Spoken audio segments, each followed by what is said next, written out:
2 de Romanos, donde nos quedamos la clase pasada, después de haber acabado el capítulo 1.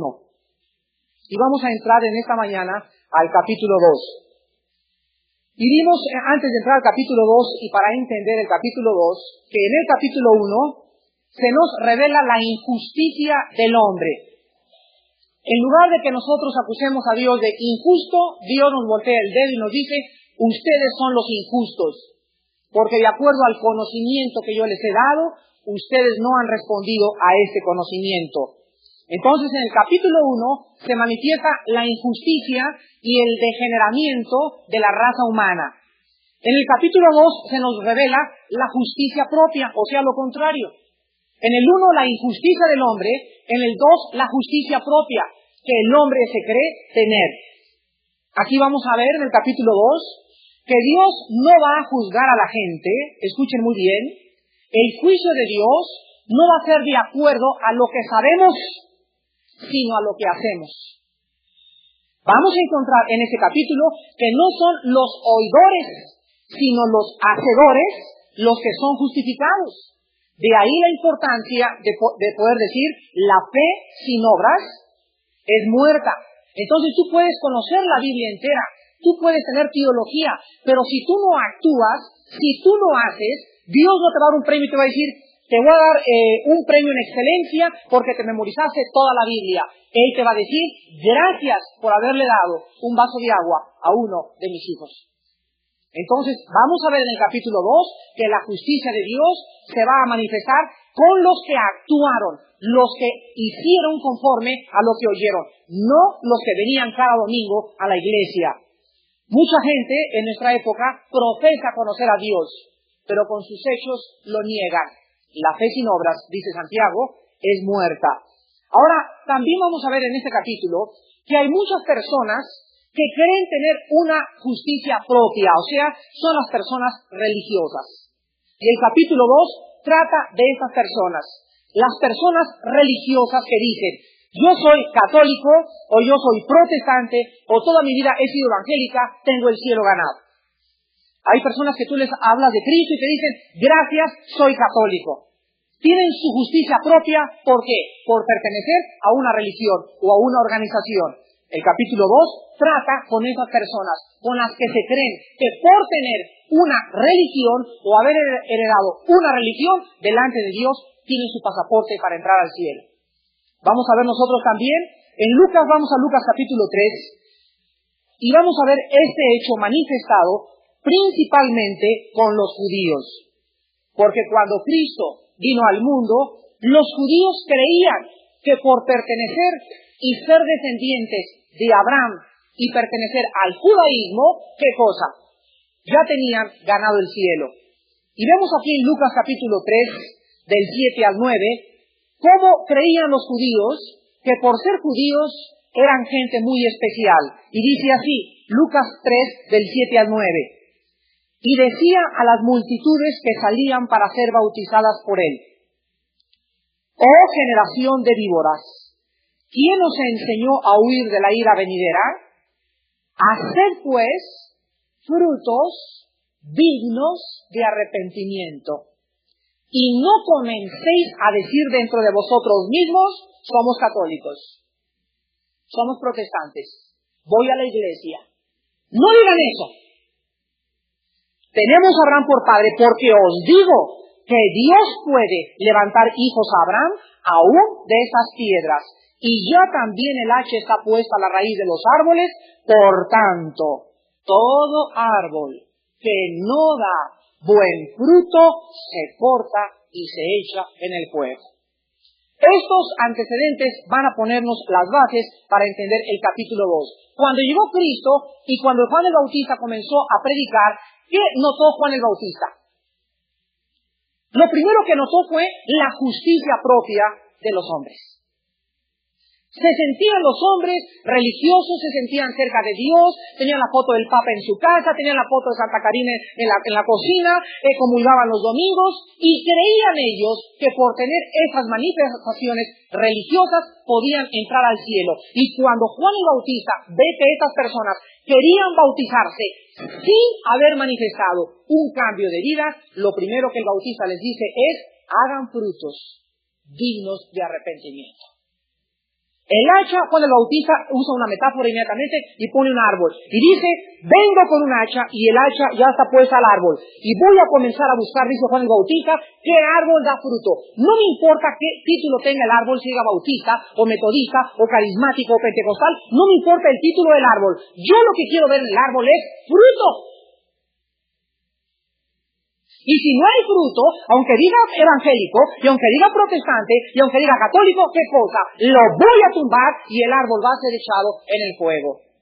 Entonces, constantemente, ahora en el devocional, esto también nos recordaba el fruto. Constantemente vamos a ver en la Biblia que si no hay fruto en nuestras vidas, debemos dudar de que realmente tenemos a Jesucristo. Vean ahora Juan capítulo 8, versículos del 31 al 47.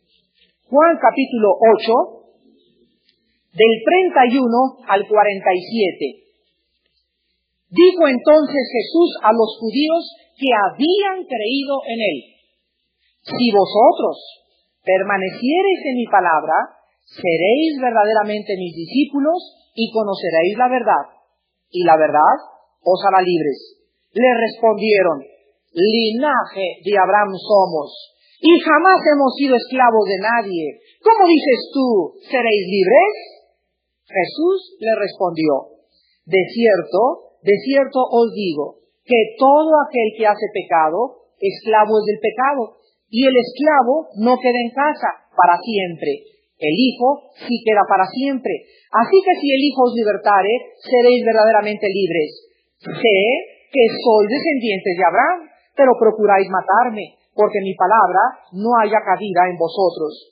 Yo hablo lo que he visto cerca del Padre, y vosotros hacéis lo que habéis oído cerca de vuestro Padre. Respondieron y le dijeron: nuestro Padre es Abraham. Jesús les dijo: si fueseis hijos de Abraham, las obras de Abraham haríais, pero ahora procuráis matarme a mí, hombre que os he hablado la verdad, la cual he oído de Dios. No hizo esto Abraham. Vosotros hacéis las obras de vuestro padre. Entonces le dijeron: nosotros no somos nacidos de fornicación y un padre tenemos, etcétera, etcétera. Vean ustedes en el versículo 33, en el versículo 39 y en el versículo 41 que a la enseñanza de Cristo, ¿con qué responden ellos? Tú no tienes nada que decirnos, nosotros ya somos ¿qué cosa? Religiosos. Nosotros siempre hemos creído en Cristo, nosotros siempre hemos creído en Dios, y Cristo les sigue insistiendo e insistiendo e insistiendo, y ellos no quieren ver. De eso se trata el capítulo 2 del libro de Romanos. Vamos a Romanos capítulo 2, y entonces comienza el capítulo 2, porque después de haber leído el capítulo 1, muchos salieron de aquí el domingo pasado y dijeron: gracias, Padre, porque no soy ni fornicario, ni lesbiana, ni homosexual, ni borracho. Y sales de la iglesia, ninguno de los 23 pecados que el hermano mencionó y que la palabra menciona, me quedan a mí. Entonces, Pablo, sabiendo que hay muchas personas que no tienen pecados muy groseros, comienza el capítulo 2 diciéndoles lo siguiente: por lo cual eres inexcusable, oh hombre. Quien quiera, no me importa si eres católico, evangélico, protestante, quien quiera que tú seas que juzgas, pues en lo que juzgas a otro, o sea, en lo que le dice a otra persona: tú eres una borracha, y tú eres una prostituta, y tú eres esto, cualquier cosa que tú hagas para decir que otra persona es más pecadora que tú, te condenas a ti mismo. ¿Por qué? Porque tú que juzgas, haces lo mismo. La palabra inexcusable aquí en el griego es la palabra anapologetos, que significa sin defensa. Después aquí vamos a entender la palabra juzgar, porque vamos a encontrar en 1 Corintios capítulo 2 versículo 15 que la Biblia nos manda que nosotros debemos juzgar a todos. Entonces, ¿qué congruencia existe entre 1 Corintios 2:15 y Romanos 2:1? Bueno, la palabra juzgar aquí en Romanos 2:1 es la palabra griega crino, con K, crino, y significa sentenciar, pronunciar juicio, dictar sentencia condenatoria, criticar o hacer distinción de personas. Y la siguiente palabra, condenar, es la palabra katakrino, que significa dictar sentencia contra uno mismo. Ahora vamos a 1 Corintios capítulo 2, versículo 15, y vamos a ver la relación que existe entre una orden y la otra. Repito, en Corintios 2:15 se nos dice, en cambio, el espiritual juzga todas las cosas, pero él no es juzgado de nadie. Y en Romanos 2:1 se nos dice, no juzguéis. ¿Se dan cuenta? Y luego llega una persona, aquí hay una contradicción, Armando. Y así existen miles de pasajes donde aparecen supuestas contradicciones. Pero vamos a encontrar nosotros la diferencia entre la palabra juzgar de 1 Corintios 2:15 y la palabra juzgar de Romanos 2:1. La palabra juzgar en Corintios 2:15 la palabra anacrino. Y significa examinar, evaluar, investigar, analizar y probar. Vamos a ver en qué otros dos pasajes de la Biblia se usa la misma palabra. El primero está en 1 Tesalonicenses, capítulo 5, versículo 21. Primera de Tesalonicenses 5:21. Se usa la misma palabra, anacrino, de 1 Corintios 2:15. Y dice así, examinarlo todo. Entonces, ¿qué significa cuando se nos dice el cristiano juzga todas las cosas? Que el cristiano examina todas las cosas. Ahora, 1 Juan 4:1, todos se lo saben de memoria este versículo. Probad los espíritus. Entonces la palabra anacrino que se vuelve a usar aquí es la palabra probar, examinar, evaluar o analizar. Entonces, ¿qué se nos manda a los cristianos en Corintios 2:15? Que todas las cosas las debemos, ¿qué cosa? Probar, examinar y analizar para ver si son de Dios. Si, por ejemplo, llega una persona, como ustedes saben, cuando estábamos en el Hotel Cristal, me acuerdo que llegó una señora y en medio del servicio se acercó con uno de los diáconos ahí y le dijo, yo quiero algunas palabras. Y entonces yo me acerqué y no sé, pero en mi espíritu, yo comencé a decirle, Padre Santo, ayúdame a entender, porque nunca habíamos visto a esa señora, ayúdame a entender quién es ella. Y hay personas que se meten a las iglesias y entran aquí y le dicen al que está diciendo, me permite dar un testimonio, y a lo mejor es mormona, o testigo de Jehová, o comunista, o comienza a atacar o a decirle groserías. O pues una poseída por demonio y destruir todos los aparatos. ¿Se dan cuenta? Entonces tenemos nosotros, los diáconos, que tener cuidado con quién dejamos subir aquí. Yo quiero subir aquí, ¿alguien la conoce? ¿Alguien siente en su espíritu que no debe de subir ahí? ¿Qué quiere usted decir? Usted no sabe lo que nos pasó ahora el sábado, el último desayuno de filosofías orientales. Acabé el mensaje y en ese momento, en el momento que me bajé de la plataforma en el Hotel María Isabel, llegó un muchacho corriendo y se quería subir a comenzar a decir que los gurús y quién sabe qué tantas cosas. Y cuando yo vi que se dirigió a la plataforma, le dije a Pablo Moreno, no lo debe subir, mándelo a ver qué quiere. Vino a mi mesa. Y le dije, ¿cuál es su problema? Me dice, no, yo estoy de acuerdo con todo. Entonces, ¿qué quieres? Esa persona que el sábado quería subirse, estaba poseída. Él no sabía ni siquiera qué cosa quería decir, ni qué cosa quería alegar. Pero ¿saben ustedes lo que hace Satanás? Arrebatar la semilla en el momento que la semilla es plantada.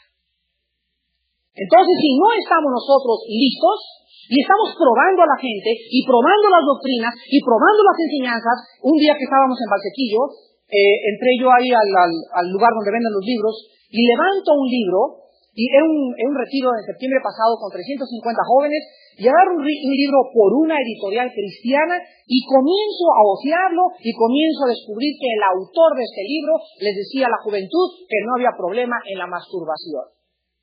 Que lo podían hacer, que era un desahogo físico, etcétera, etcétera. Era un psicólogo cristiano. En ese momento, le dije al director del campamento, confísquenme todos estos libros y sáquenlos de aquí. Pero es una editorial cristiana, pues aún las editoriales han sido infiltradas por los poderes del mal. Tenemos que analizarlo todo, tenemos que juzgar las cosas, tenemos que probar a las personas, y eso es muy diferente de qué? de juzgarlas. Ahora vamos a juzgar y vamos a ver qué significa juzgar. Ahora vamos a Romanos 2:1 y aquí se nos manda, no juzguéis. Aquí se usa otra palabra, es la palabra crino, que significa sentenciar, concluir, dictar juicio condenatorio. Y es la misma palabra, vamos a Juan 7:24, y vamos a ver, les voy a dar algunos pasajes donde se usa la misma palabra griega, crino. Juan 7:24.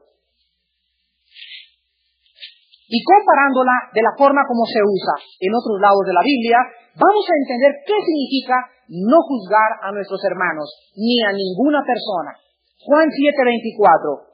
Y dice así, no juzguéis según las apariencias, sino juzgad con justo juicio. ¿Ya entendieron? ¿Ya sabemos qué es juzgar? Por ejemplo, llega una muchacha pues muy elegante, así o muy frívola, y decimos, esa es de la vida alegre. ¿Saben ustedes qué acabamos de decir? Por las apariencias engañan. A lo mejor es una muchacha tonta, a lo mejor es una muchacha que ni siquiera ha conocido un hombre en su vida, pero por la forma como se dice, ¿qué cosa? Ya dictamos una sentencia, ya concluimos en nuestro juicio, ya dijimos es una prostituta. Cuidado. Juzgar o dictar sentencia de acuerdo a las apariencias es juzgar a los individuos. Van a llegar un día a tu yerno a tu casa y tú eres el suegro. Y llega el yerno, ¿verdad? Pues desgraciadamente tiene el pelo largo tu yerno y guarachudo así todo. Y entonces dice, ¿verdad? Para mí este cuate no valió un cacahuate. Y a lo mejor es un muchacho estudioso, a lo mejor le falta sociabilidad, a lo mejor le falta alinear un poco, alisarlo, mandarlo a la peluquería y meterlo a un baño de vapor. Pero ya lo juzgamos, ya concluimos, este muchacho no vale nada. ¿De acuerdo a qué juzgamos? Acuerdo a las apariencias. Y desgraciadamente, la persona sin Cristo siempre juzga de acuerdo a las apariencias. Desgraciadamente, de acuerdo a lo que ven superficialmente. De ahí que nosotros, los cristianos, tenemos que ser cuidados, porque ellos están constantemente juzgándonos de acuerdo a cómo nos vestimos, de acuerdo a cómo actuamos, a cómo caminamos, a cómo sentamos, a cómo hablamos, a cómo todo, porque las apariencias engañan. Cristo nos manda, no juzguéis, no concluyas ningún veredicto sobre ningún cristiano por las apariencias. Veamos otra palabra en el versículo 51. En el capítulo 7 de Juan también. Ahora el versículo 51. Encontramos la misma palabra. ¿Juzga acaso nuestra ley a un hombre si primero no lo oye? ¿Y sabe lo que ha hecho? O sea, están peleándose por juzgar a Cristo. Y aquí se usa la misma palabra, crino. O sea, ¿qué le están diciendo? ¿Sentencia la ley? ¿O podemos llegar a concluir que Cristo es realmente un blasfemo y una persona del diablo si antes no examinamos, no analizamos y no probamos las evidencias? Claro que no. Vamos a Romanos 14:10. Romanos 14:10. Y vamos a ver otra palabra usada de la misma manera. Romanos 14:10. La misma palabra, crino. Y dice aquí, pero tú, ¿por qué juzgas, por qué crinas a tu hermano? O tú también, ¿por qué menosprecias a tu hermano? Porque todos compareceremos ante el tribunal de Cristo. Y por último, Santiago 4:11. Son las 3 veces que aparece la palabra crino en el Nuevo Testamento. Santiago, capítulo 4, versículo 11. Y dice así, hermanos, fíjense aquí que se usa la palabra crino y véanse cómo la tradujeron. No murmuréis los unos de los otros. El que murmura del hermano y juzga a su hermano, murmura de la ley y juzga la ley. Pero si tú juzgas a la ley, no eres hacedor de la ley, sino juez. Entonces ya entendemos la diferencia en Romanos 2:1. En Romanos 2:1 se nos dice que ningún cristiano, por el hecho de que aquí en la iglesia había una mujer ex prostituta, o había un hermano que era borracho hace 3 años, o que era un drogadicto hace 4 años, y Dios lo ha perdonado, y Dios lo ha salvado, nadie puede levantar el pensamiento y decirle, tú eras esto, porque en lo que tú señalas a esa persona, tú te estás acusando de pecados peores. Entonces, el juicio no es nuestro. Hay un Dios todopoderoso. Él es el juez. Mi deber no es decirle a la gente, tú eres un ladrón, tú eres un borracho, tú te vas a ir al infierno, porque en el momento que concluyo, estoy juzgándolo y dictando una sentencia que no me corresponde a mí, que le corresponde a Dios. Entonces, aquí en este pasaje de Romanos 2:1, comienza el Espíritu Santo diciéndonos, quien quiera que sea que juzga, o que dicta sentencia, o que juzga según las apariencias, él mismo está volteándose la misma pistola. Entonces viene la pregunta, ¿cuál debe ser nuestra actitud ante las personas mencionadas en el capítulo 1 de Romanos? ¿Cuál debe ser nuestra actitud ante un borracho, una prostituta, un egoísta, un asesino? Yo recuerdo constantemente cuando estuvimos con el ex jefe de la policía de la Ciudad de México, 7 veces le fuimos a testificar a este general, y me acuerdo cuando salió del país y lo persiguieron, está ahorita preso en una cárcel en Estados Unidos. Hace poco mencioné yo que ojalá él pudiera encontrar el perdón de sus pecados. Y me acuerdo que se levantó una señora y me dijo, ese no merece ni siquiera el perdón de Dios. ¿Ven? Esa señora, ¿qué estaba haciendo? Estaba juzgando. Así es. Estaba dictando sentencia contra los pecados de homicidio, de robo, etcétera, etcétera, sin darse cuenta que si ella era una chismosa, quedaba en el mismo lugar que él. Si ella odiaba a su marido, aunque no hubiera matado jamás, ni robado, ni hecho lo que hizo este policía, ella era igual de culpable. Entonces, no puede nadie dictar sentencia y decir, esa persona es más mala que esta, porque en lo que tú la juzgas y dictas y concluyes, tú estás acusándote a ti mismo. ¿Quiénes fueron los que perdonó Cristo? Los primeros que perdonó Cristo en la cruz. ¿Quiénes eran? ¿Saben lo que significa la palabra cuando le dice Pablo a Timoteo, yo era antes injuriador y perseguidor de la iglesia? ¿Saben ustedes que los ladrones junto a la cruz del Calvario eran homicidas? Eran asesinos y mataban por el gusto de placer de matar. Eran sádicos. Esa es la palabra griega, eran sádicos. Es más, eran asesinos que agarraban a un niño, a un joven, y cuando lo estaban matando y torturando, se estaban riendo y disfrutaban ver cómo esa persona sufría. Cualquiera dijera, no merece perdón. Y Cristo le dijo, en verdad te digo, a ti, sádico que me escuchas, a ti lo peor de lo peor, ni te bautizaron, ni tuviste la foto del Papa junto a tu casa, pero hoy estarás conmigo en el paraíso. Inmediatamente, ¿quiénes son los heridos? Los que tienen justicia propia. Ay, no puede ser que Dios perdone a esa persona. ¿Se dan cuenta? No puede ser que esa mujer tan ramera y cochina, esa, sáquela de mi casa, que ni a la iglesia la dejen entrar. Estás juzgando, señora. Porque te digo que las rameras y las prostitutas van delante de ti al reino de Dios. Ahora vamos entonces a ver que nuestra actitud entonces es una actitud de llevarles el mensaje de salvación. No quiero que levante nadie la mano, pero les quiero preguntar, ¿cuántas de mis queridas amigas o hermanas aquí en este momento han llevado el evangelio a los prostíbulos? ¡Ay, fuchi! Yo ahí ni me meto ni aunque me paguen. Yo nomás con la canasta con la señora Richelieu los sábados. Ha habido hermanas que han venido y me han dicho, Armando, cuando fuimos a la cárcel de mujeres en Santa Marta, Catitla, creo que ya la cambiaron, ya no está ahí, se nos devolvió el estómago. Cuando entramos y vimos esa basura de mujeres, y cuando comprendimos que Cristo las amaba, Cristo las amaba a esa basura de mujeres que no valen un cacahuate, que están degeneradas y que han hecho lo peor del mundo, Dios las ama en Cristo Jesús.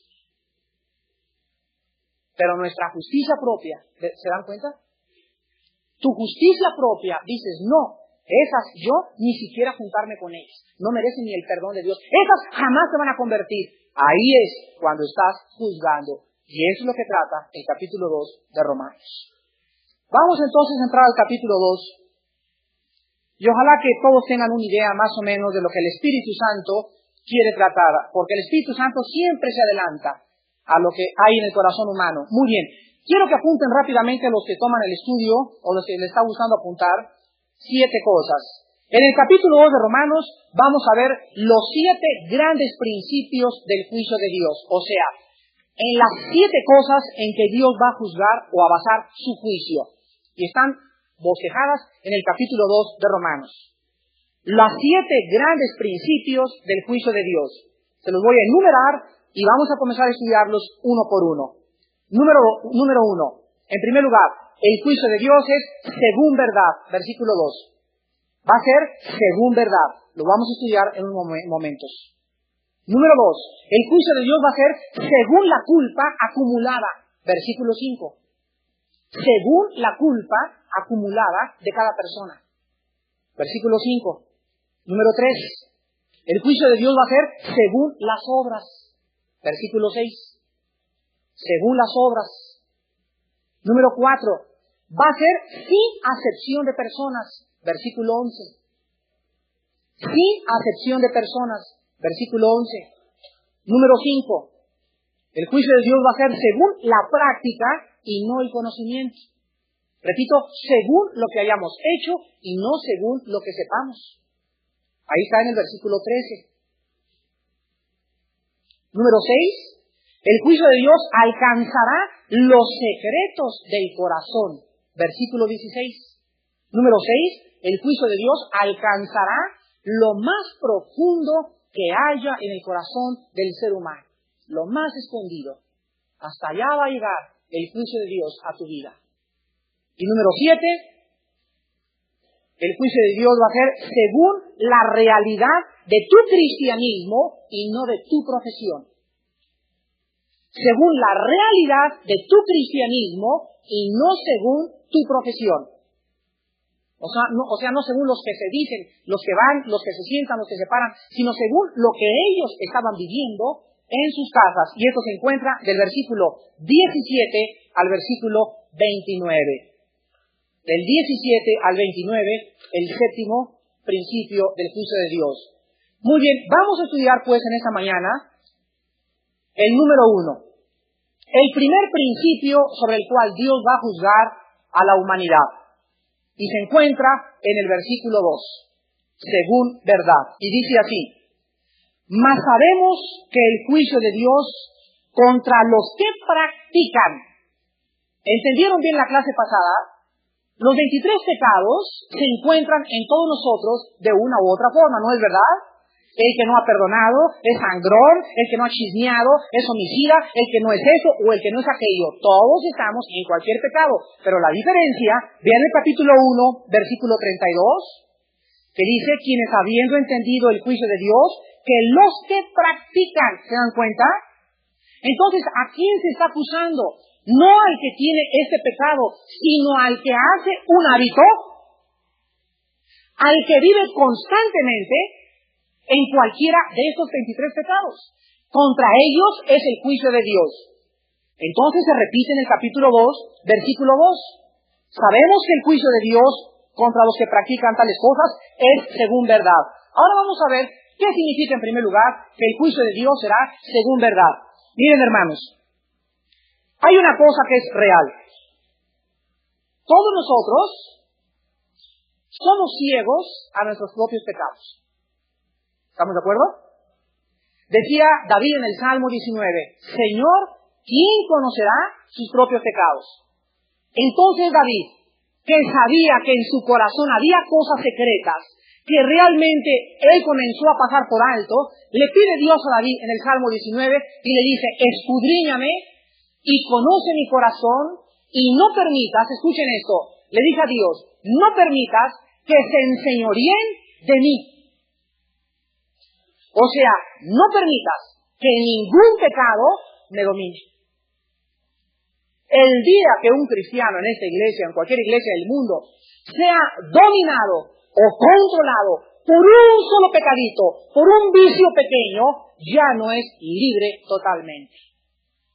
Es una persona esclava de ese pecado. Y ese pecado te está impidiendo que tú corras con paciencia la carrera de la fe. Entonces, nosotros somos ciegos a nuestros pecados. Ahora, ¿el rey David tenía el Espíritu Santo?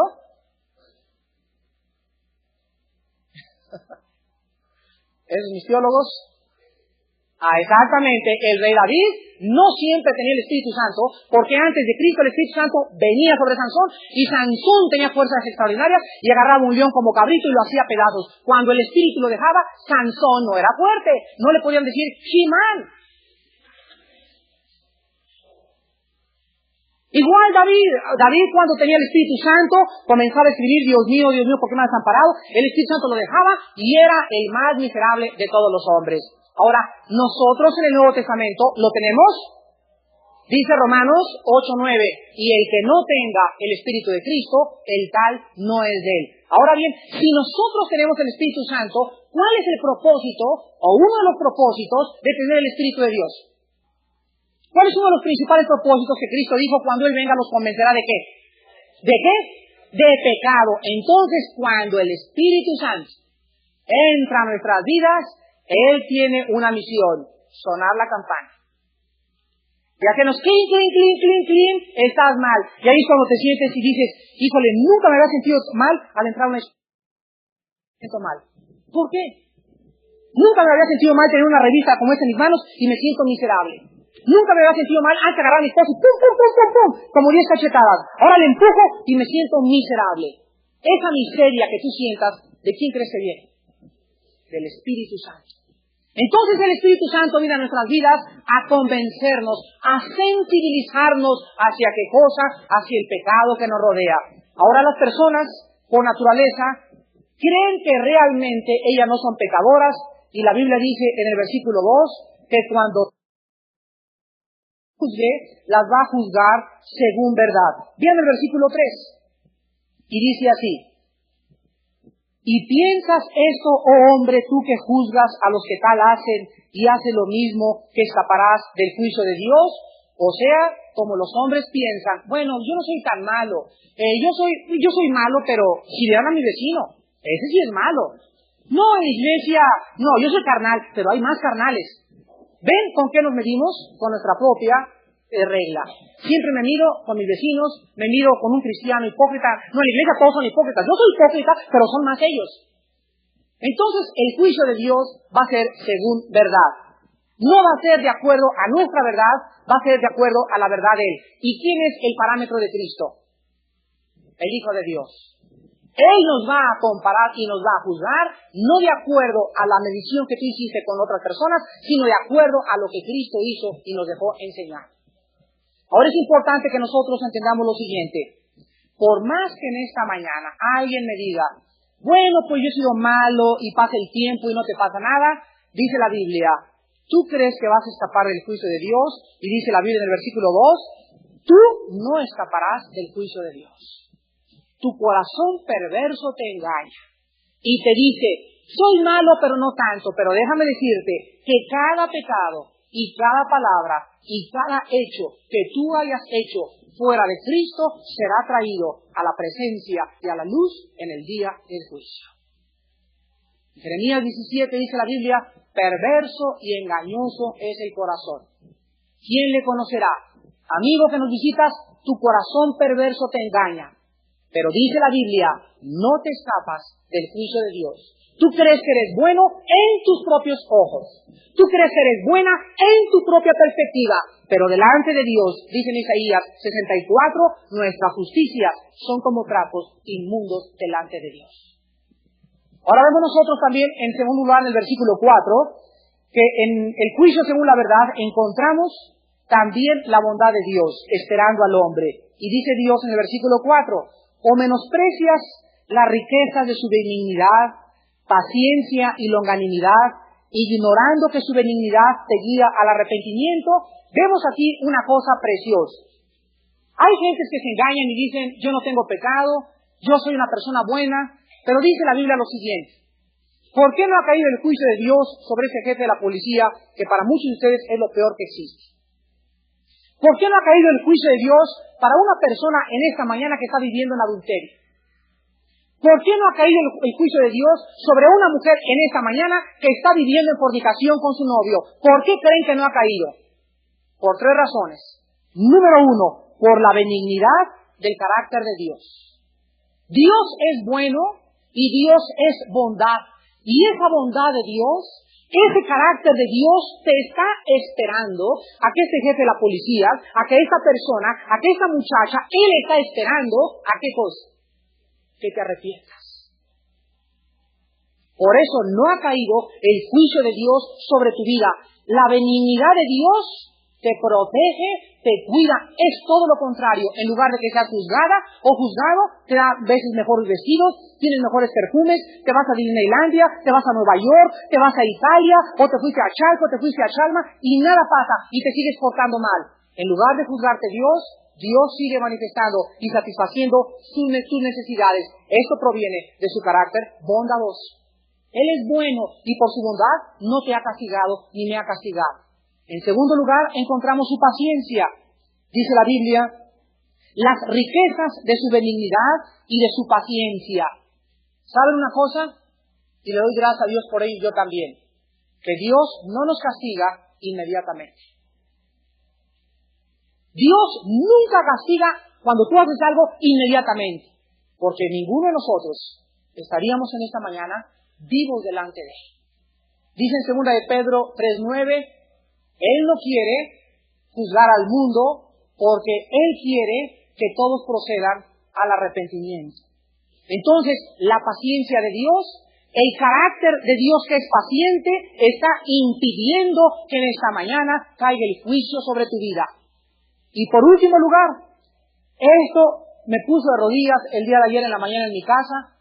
Cuando yo entendí esto, no sabía ni qué decirle a Dios. No solamente Dios es bueno, y no solamente Dios es paciente, sino que encontré que Dios también tiene longanimidad. Esta palabra en el griego, la palabra macrotumia, significa larga espera, lento para la ira, grande misericordia. Lento para la ira. Cuando la bondad de Dios es despreciada y cuando el hombre sigue en sus caminos y sigue pecando, aún Dios en su longanimidad le alarga al hombre su juicio sobre sus pecados. Gracias a Dios por esto. Gracias a Dios por esto. ¿Cuántos de ustedes ya pisotearon su bondad?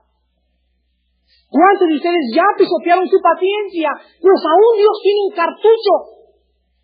Y no te va a mandar al infierno todavía, pero cuando se le acabe ese cartucho, cuando hayas llegado al límite de tus pecados, cuando su propia longanimidad ha sido pisoteada, entonces no te escapas.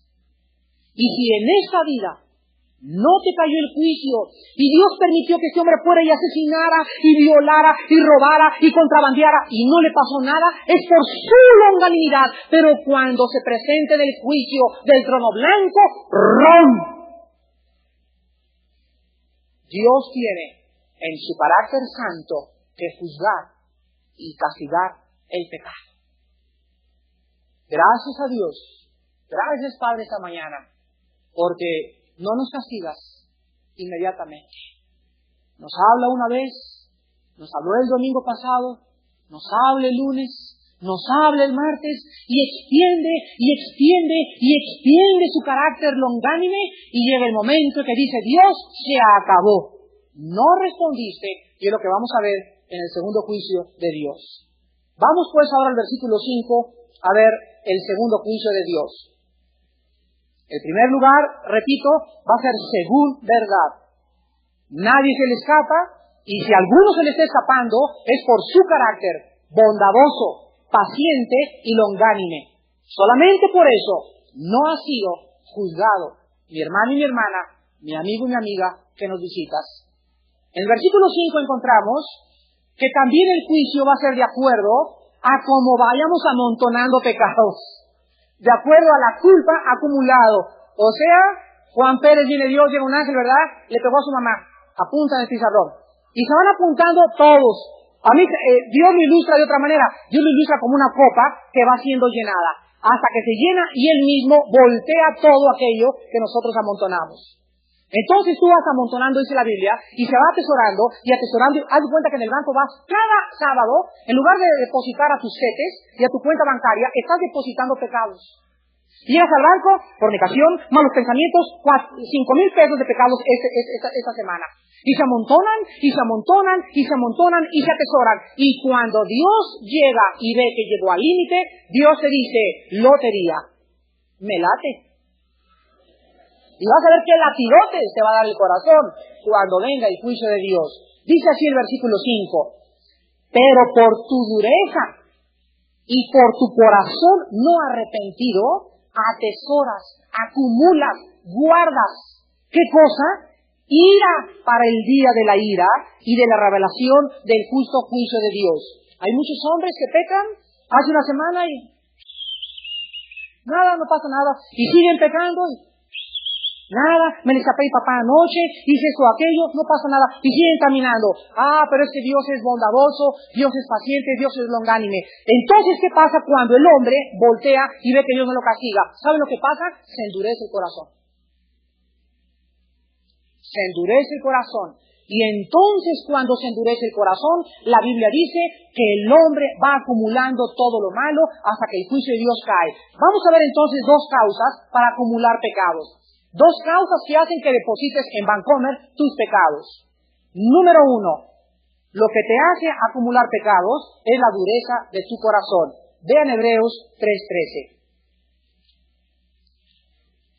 El hombre se endurece cuando es enfrentado a la palabra de Dios y no actúa conforme a lo que oyó. Hebreos 3:13. Dice la Biblia, antes exhortaos los unos a los otros, cada día. ¿Qué se nos manda? Exhortarnos, exhortarnos, exhortarnos. ¿Por qué? Para que ninguno de ustedes, ¿sé qué cosa? La palabra griega que se usó aquí fue la palabra porosis, para que nadie se endurezca por el engaño. El pecado engaña. El pecado te hace creer que vas a recibir un buen viaje a Acapulco si tú te robas eso del banco. El pecado te hace creer que si tú tienes relaciones con tu novia van a sentir lo máximo. El pecado te hace creer que tú puedes ser una niña liberada si te escapas de tus papás. El pecado engaña. Es un engañador, es un mentiroso. No es cierto que vas a tener eso en Acapulco. No es cierto que vas a tener eso con tu novio. No es cierto que te lo vas a escapar a tu papá. Estás engañado. Y enseguida la consecuencia es ¿qué cosa? Esta palabra se usó cuando agarraban antes los soldados romanos la espada.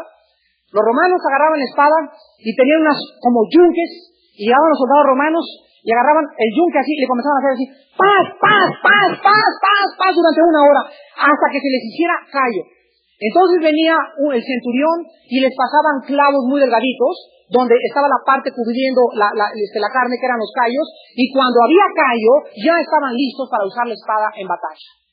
Entonces el pecado, el Espíritu Santo dice que es como un callo en el corazón, que se te va haciendo callo y se te va endureciendo y se hace grueso y grueso y grueso, y cuando metes el clavo y cuando metes la aguja ya no hay sensibilidad porque se hizo callo. Entonces hay personas que se endurecen a tal grado que cuando vienen aquí el domingo, por más que se les predique, ya tienen callo y no le queda a Dios más que ponerlas en el juicio. ¿Cuántos de ustedes se han endurecido? ¿Cuántos de ustedes han oído y han oído y han oído y han oído y han oído y han oído y siguen igual y siguen igual y siguen igual? ¿Sabes qué cosa? Estás endurecido. Entonces la única medicina es un hachazo, un ramalazo de aquellos que vas a ver cómo te vaya. ¿Y sabes por qué lo va a hacer Dios? Porque te ama y no quiere que te vayas al infierno. Y si después del ramalazo, del accidente o de la pérdida o del negocio, del asalto o lo que te pase, no respondes después de eso, entonces ya no queda más remisión, más que una expectación horrenda que ha a devorar a los adversarios en el juicio de Dios. Entonces la primera causa para ir acumulando pecados es tu dureza. La persona dura amontona y amontona y amontona y amontona y amontona. La segunda causa, la dice ahí Romanos, es la falta de arrepentimiento. Hermanos en Jesucristo, entiendan lo que es el arrepentimiento. La palabra que se usó para arrepentimiento es la palabra griega metanoia y significa lo siguiente. Escuchen, arrepentimiento es un cambio de mente. Es cambiar de manera de pensar respecto a 3 cosas. Si no hay este cambio de mente, si no has cambiado tu manera de pensar respecto a esas tres cosas, no te has arrepentido. Estás remordido de la conciencia, pero el arrepentimiento implica un cambio de mente en tres áreas. Número uno, un cambio de mente respecto a Dios. La persona arrepentida es la persona que ha comprendido que Dios le va a castigar tarde o temprano del pecado. Eso se llama temor de Dios. O sea, una persona que dice que está arrepentida y vive como si Dios no lo fuera a castigar, y fornica, y roba, y hace, y asalta, y miente, y mentiras, y mentiras, y mentiras. ¿Ustedes creen que está arrepentido? No hay temor, dice Romanos 3, de Dios delante de sus ojos. El cristiano ya no puede. Sabe que hay un Dios infinito que tiene que castigar el pecado y en sus hijos más rápido. Entonces, si tú no has cambiado, si tu mente no ha asimilado que Dios tarde o temprano te va a castigar, no te has arrepentido. En segundo lugar, el arrepentimiento es un cambio de mente respecto al pecado mismo. En otras palabras, la persona arrepentida ya ve al pecado y le llama pecado. Entrar a esa disco es pecado. Tomarme eso es pecado. Comprar esa revista es pecado. Robarme una pluma es pecado. Mentirle a mis padres es pecado. Ya no lo toma a la ligera. Su mente ha cambiado respecto al pecado. Si tu mente no ha cambiado respecto al pecado, y si el pecado es ligero para ti, o es superficial para ti, tú no estás arrepentido. Y en tercer lugar, es un cambio de mente respecto a nosotros mismos. Yo tengo que reconocer que estoy mal y que necesito cambiar de rumbo en mi vida. ¿Escucharon? La persona arrepentida dice, Señor, yo soy un ladrón. Yo no puedo seguir robando. Señor, yo soy una mentirosa. No puedo seguir siendo mentirosa. Ese es el arrepentimiento. Te ves a ti mismo realmente como eres y te llamas a ti mismo fornicario, homosexual, ladrón, mentiroso. Te tienes que llamar y reconocer delante de Dios. Sí, Señor, lo soy y no puedo seguir siendo lo mismo. Cuando en tu mente hay este cambio y dices, Señor, yo tengo que cambiar de vida, tengo que cambiar de manera de pensar. Oh Dios, lávame con tu sangre, ya no quiero seguir pecando, y te llenas de lágrimas y te duele en tu corazón, te arrepentiste. Pero mientras no hay ese dolor por lo que tú eres, no puedes estar arrepentido. En último lugar, dice el versículo 5, ¿cuándo va a venir todas estas cosas? Dice el versículo 5, pero por tu dureza y por tu corazón no arrepentido, atesoras, acumulas, guardas para ti mismo, ira para el día de la ira y de la revelación del justo juicio de Dios. ¿Cuándo va a ser esto? Esto lo encuentran ustedes en Apocalipsis capítulo 20, en el día del juicio del gran trono blanco. El día de la ira y de la revelación del juicio de Dios será en el día del juicio del gran trono blanco. Ahora quiero acabar con esto. Vean Lucas capítulo 17, Lucas 17, versículos 28 al 30. Hermanos, creo que nunca les he hablado con tanta solemnidad como lo quiero hacer ahora. Lucas 17, del 28 al 30. Escuchen esto y nos despedimos con esto. El Señor Jesucristo nos advierte de que antes de que Él venga a la tierra, las personas que vivirán en este mundo serán personas duras y no arrepentidas. Por haberse multiplicado la maldad, el mismo amor de muchos de nosotros se va a enfriar. Y nos dice el Señor Jesucristo en Lucas 17, del 28 en adelante, asimismo, como sucedió en los días de Lot, comían, bebían, compraban, vendían, plantaban, edificaban, mas el día en que Lot salió de Sodoma, llovió del cielo fuego y azufre y los destruyó, algunos poquitos dicen, a todos. Así será, exactamente igual. Así mismo será el día en que el Hijo del Hombre se manifieste. Cuando Él venga, la gente de su trabajo comían, negocio, Dinero, dinero, negocio, comida, comida, dinero, negocio, negocio, comida, dinero. Toda su vida y todo lo que ellos tuvieron en esa existencia la dedicaron a los bienes materiales. Dios, el domingo me acuerdo. Y pasó los tiempos y te dieron los 30 años, los 35 años, los 40 años y te salieron canas y te seguía Cristo hablando y llegaste a los 50 años de edad y toda tu vida volteas y la desperdiciaste viviendo perdidamente. Y se oye la voz que te dice en ese momento: fuiste un necio, porque nunca supiste que tarde o temprano vendría a llamarte a juicio. Oremos. Padre Santo, bendito Padre, gracias por mostrarnos tu bondad para con nosotros. Eres tan bueno con nosotros. Cuando merecemos que nos castigas, no lo haces. Nos sigues dando de comer, nos sigues dando dinero, nos sigues dando viajes, nos sigues dando ropa, pero todo esto tiene un propósito. Que esa bondad tuya nos haga llorar y pedirte perdón y decirte: Padre, gracias por no haberme castigado desde hace mucho tiempo. Gracias, Padre, porque aun cuando tu bondad es pisoteada, tienes también tu paciencia y te sigues esperando y nos sigues bendiciendo. Y cualquiera diría: es una persona que se porta bien porque Dios no la ha castigado. Pero es tu paciencia infinita, Padre, la que está esperando que nosotros nos arrepintamos. Y también cuando pisoteamos tu paciencia, te queda tu longanimidad. Esa larga, larga espera en tu carácter, que nos muestra que es tan importante nuestra alma para ti, es tan importante que nosotros no nos perdamos en el infierno, que antes de juzgar a nadie, nunca juzgas a nadie sin antes haberle hablado muchas veces.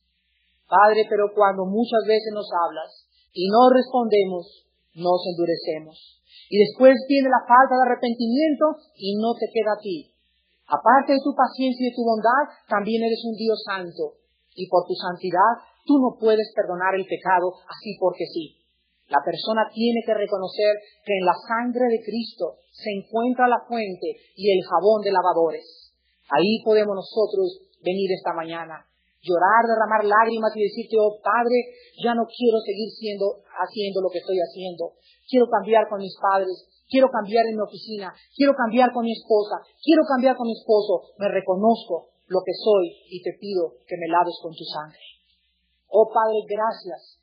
Gracias porque tu paciencia está teniendo un límite ya y ya se acerca el final de todas las cosas. Ya se acerca el día de la ira, el día en que tú manifiestes que tú tenías que castigar el pecado, cuando una raza humana, lo único que le importó fue vivir para esta vida, para hacer dinero, para hacer pecado, para tener amantes, para emborracharse, para irse de fiestas, para disfrutar esa vida creyendo que estaban ganando el mundo, cuando en realidad, en tu perspectiva, habían vendido su alma al diablo. Padre, gracias por tu sangre, por la muerte de tu Hijo Jesucristo y por el perdón que en Él hemos encontrado. Y en esta mañana hay muchas personas, Padre, que quieren pedirte perdón. Hay muchas personas en esta mañana que están arrepentidas, que están cambiando su mente en estos momentos bajo la influencia de tu Espíritu Santo.